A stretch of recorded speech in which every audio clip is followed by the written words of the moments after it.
यशस्वी, कर्मठ और अपने आप में अद्भुत और अभूतपूर्व राज्यपाल, जो जनता के सेवा के कामों से और विकास से सदैव जुड़े रहते हैं।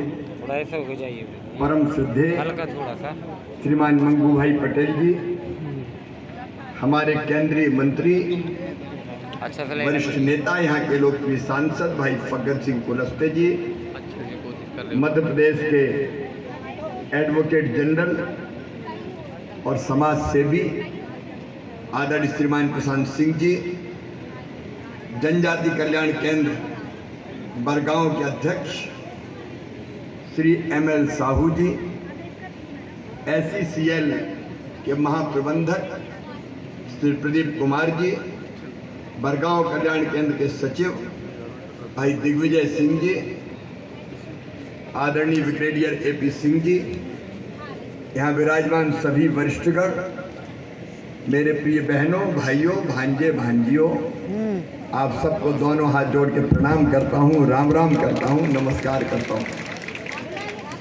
2006 में मैं यहाँ आया था, तब से अब तक यहाँ का स्वरूप पूरी तरह से परिवर्तित हो गया। परम पूज्य सुदर्शन जी और परम पूज्य सत्यमित्रानंद गिरी जी उस कार्यक्रम में यहाँ उपस्थित थे। मैं जनजाति कल्याण केंद्र बरगांव के अध्यक्ष जी सहित सभी पदाधिकारी साथियों को हृदय से धन्यवाद देता हूँ, उनका अभिनंदन करता हूँ। कहाँ से कहाँ इस प्रोजेक्ट को आपने पहुँचा दिया, एक नहीं अनेकों काम। अभी श्री साहू जी बता रहे थे, जैविक कृषि प्रशिक्षण, सुंदर गौशाला भी हम देख के आए, पर्यावरण संरक्षण मैंने देखा, नर्मदा जी के तट पे पीपल के पेड़ लगा दिया आपने ऑक्सीजन बैंक बना दिया। इससे कितनी ऑक्सीजन हमको मिलेगी। तो ऐसा वृक्षारोपण, जल संरक्षण, वाचनालय, वीर नारायण जनजाति बालक छात्रावास और नर्मदांचल विद्यापीठ। और मैं कहना चाहता हूँ अपनी बहनों को, भाइयों, रिजल्ट तो देखो, हमारे बच्चे यहाँ पढ़ने वाले आज ही रिजल्ट आए, 90% से ऊपर नंबर लेके आए हैं। मतलब बहुत बढ़िया शिक्षा, एक बार जोरदार ताली बजा के स्वागत करें। ये अपने आप में गुणवत्तापूर्ण और संस्कार युक्त शिक्षा जो आप दे रहे हैं, उसी का परिणाम है यहाँ कैरियर गाइडेंस, यहाँ युवा आयाम, यहाँ कौशल विकास और स्वावलंबन, यहाँ महिला सशक्तिकरण, सामाजिक कुरीतियों से मुक्ति दिलाने का काम करना, आस्था का जागरण, स्वास्थ्य शिविरों का आयोजन, दिव्यांग भाई बहनें अभी बैठे हुए हैं उनको उपकरण प्रदान करना, नर्मदा परिक्रमा वासियों के लिए अन्य क्षेत्र का संचालन। ये अद्भुत काम हो रहे हैं, समाज सेवा के अद्भुत काम। और इसलिए मैं महाप्रबंधक SECL से कहना चाहता हूँ, अगर आपने यहाँ CSR का पैसा लगाया है तो बिल्कुल सही काम में लगाया है।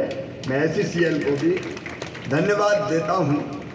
देखिए मेरे बहनों, भारत अपना अत्यंत प्राचीन और महान राष्ट्र है। आज एक भाव और मेरे मन में आ रहे हैं। देखो, कभी 2014 के पहले अपने देश की हालत क्या थी। दुनिया में मान, सम्मान, यश, कीर्ति हमारे खाते में नहीं आती थी। हमारे देश को लोग घोटालों के देश के रूप में जानते थे। लेकिन आज मुझे इसलिए याद आ रहा है कि कल ही अपने प्रधानमंत्री श्री नरेंद्र मोदी जी 6 दिन की विदेश यात्रा से लौटे। एक तो इस उम्र में 70 पार 18 घंटे निरंतर काम करना, कई राष्ट्राध्यक्षों से भेंट, 20 राष्ट्राध्यक्षों से भेंट, 40 से ज्यादा मीटिंग की। और मैं ये इसलिए कह रहा हूँ कि आनंद हम सबको तब आता है जब हमारे प्रधानमंत्री पापुआ न्यू गिनी में पहुंचे तो एक संप्रभु राष्ट्र के प्रधानमंत्री झुककर उनके चरण पैर छूते हैं। सचमुच में ये अद्भुत, ये अभूतपूर्व है। आज तक ऐसा कभी नहीं हुआ। ये प्रधानमंत्री जी की समाज सेवा, राष्ट्र सेवा और दुनिया की चिंता जैसी वो करते हैं, उसी का परिणाम है कि भारत के प्रधानमंत्री जी के आज पैर छुए जाते हैं। और जब ये सम्मान मिलता है, अमेरिका के राष्ट्रपति कहते हैं आप बहुत लोकप्रिय हो, जो बाइडेन कहते हैं बहुत लोकप्रिय हो, ऑटोग्राफ दे दो। ये ऑटोग्राफ मांगे जा रहे, ये अपने आप में सचमुच में अद्भुत है। ऑस्ट्रेलिया के प्रधानमंत्री कहते हैं मोदी इज द बॉस। ये ऑस्ट्रेलिया के प्रधानमंत्री कहते हैं। अभी अभी दो देशों ने अपना सर्वोच्च सम्मान प्रधानमंत्री नरेंद्र मोदी जी को दिया है, पापुआ न्यू गिनी और फिजी ने।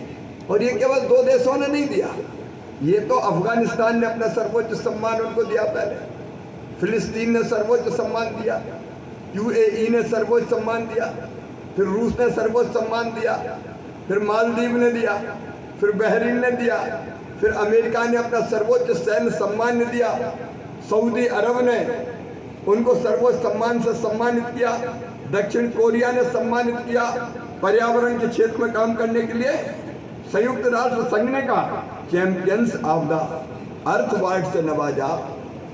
पीएम मोदी को फिलिप कोल्टर प्रेसिडेंशियल अवार्ड से भी नवाजा गया। स्वच्छ भारत अभियान के लिए bill and Melinda Gates foundation की ओर से 2019 में ग्लोबल गोलकीपर अवार्ड से नवाजा गया।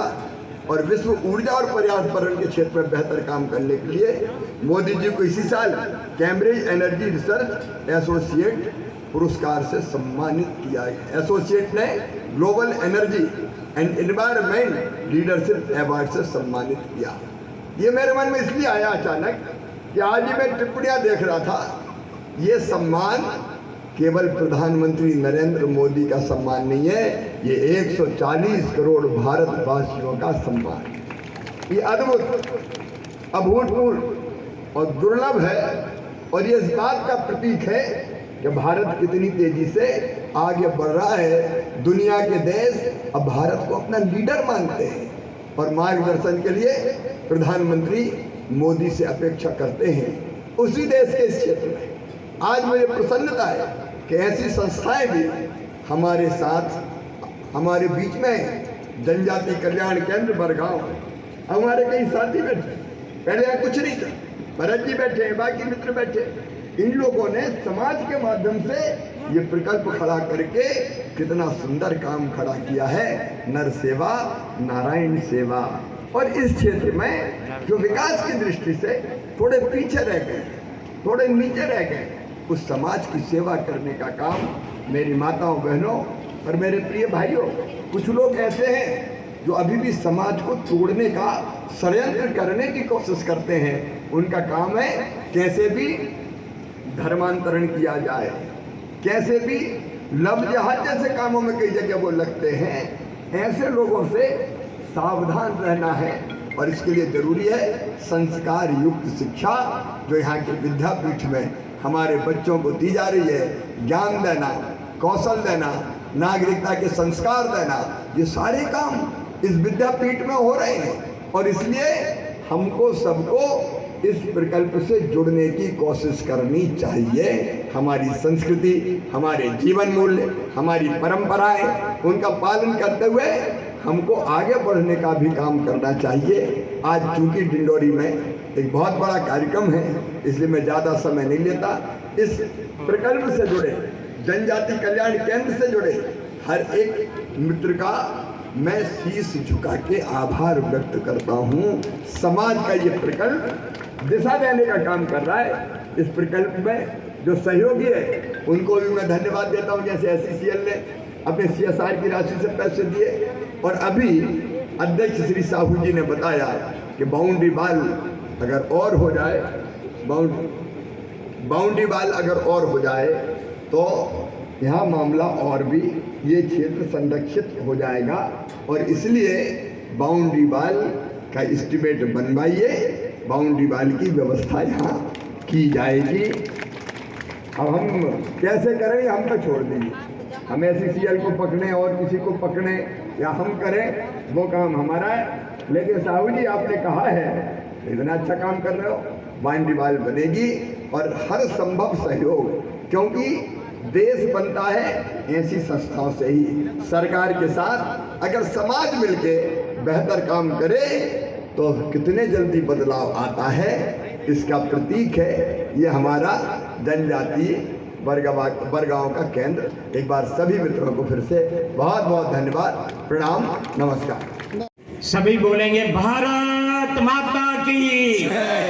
अरे इतना आवाज कैसे चलेगा, सब जोर से बोलेंगे भारत माता की, वंदे वंदे। जनजाति कल्याण केंद्र महाकौशल आयोजित कार्यक्रम में अपने बीच उपस्थित मध्य प्रदेश सरकार के मुख्यमंत्री और सदा सक्रिय जिनके नाम से सभी मध्य प्रदेश कई बच्चों मामा मामा मामा करके बुलाते हैं, उनके साथ दौरा मेरा होता है। कभी कितने बच्चे और अभी तो लाडली बहना की बेटी बेटा सभी के मन में एक पड़ा हुआ है कि हमारा मामा मुख्य पद पे है तो हमारे को कोई चिंता करने की जरूरत नहीं है। ऐसे मुख्यमंत्री माननीय शिवराज सिंह चौहान जी, केंद्र के मंत्री माननीय फग्गन सिंह कुलस्ते जी, जनजाति कल्याण के अध्यक्ष मनोहर लाल जी, प्रशांत जी,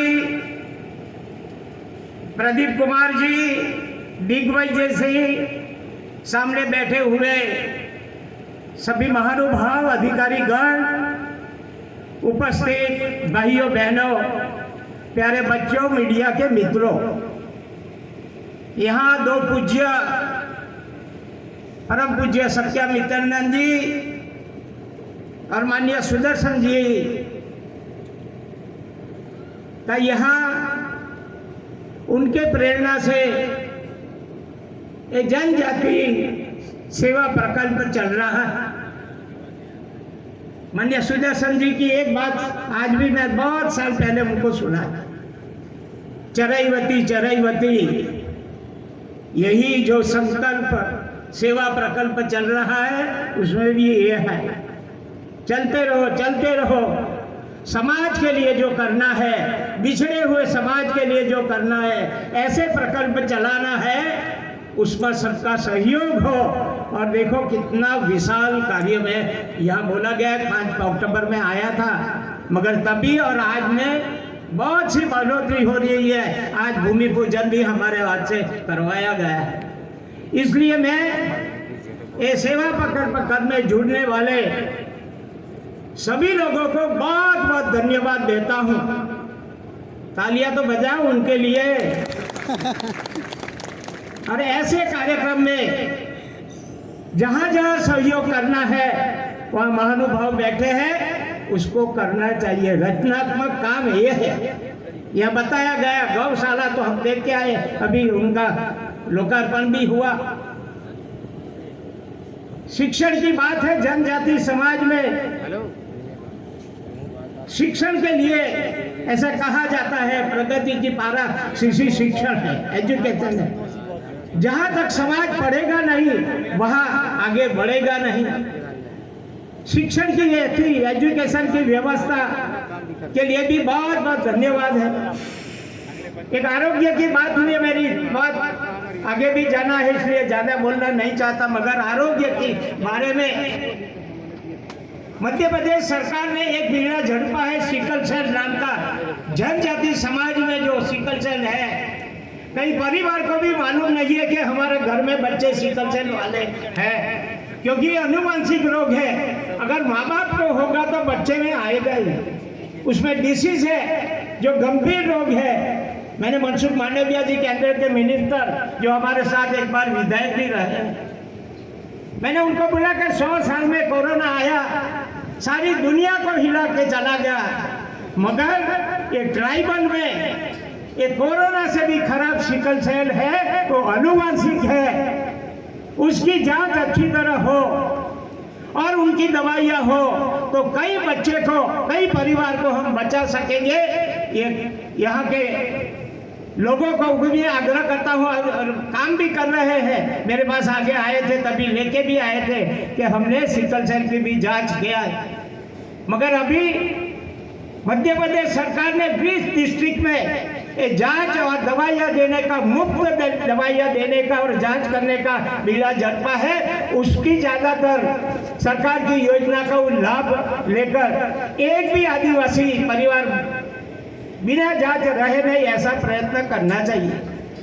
माननीय प्राइम मिनिस्टर का ये बात अभी हुई, सारे दुनिया में जाते हैं, कैसा भारत का नाम, कितना सामर्थ्यवान भारत बन रहा है, मैं समझता हूँ। और यही सब बैठे हैं, यही विचारधारा से हम सब तैयार हुए हैं। आज भारत माता की जय जयकार विदेश में भी हो रही है।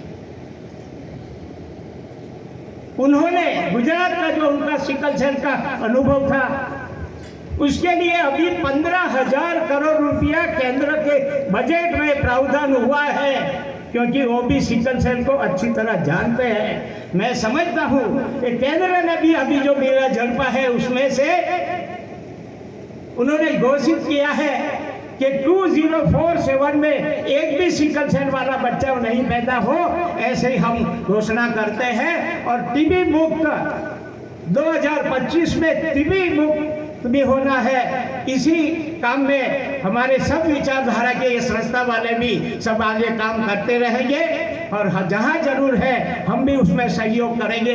इसी अपेक्षा के साथ मैं मेरी बात पूरी करता हूँ। आभार। भारत माता की जय।